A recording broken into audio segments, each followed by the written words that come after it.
মির্জা। মির্জা হয় না।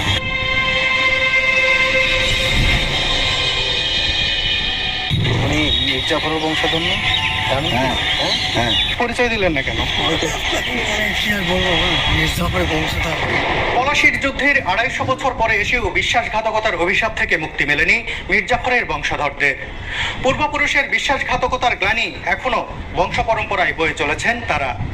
হীনমন্যতায় লজ্জায় স্বাভাবিক জীবনযাপন করতে পারেন না তারা, গোপন রাখেন আত্মপরিচয়। ভারতের মুর্শিদাবাদে গিয়েছিলাম মির্জাফরের বংশধরদের খোঁজে। আজকের এই ভিডিওতে তাদের হাল হকিকত জানাবো আমি।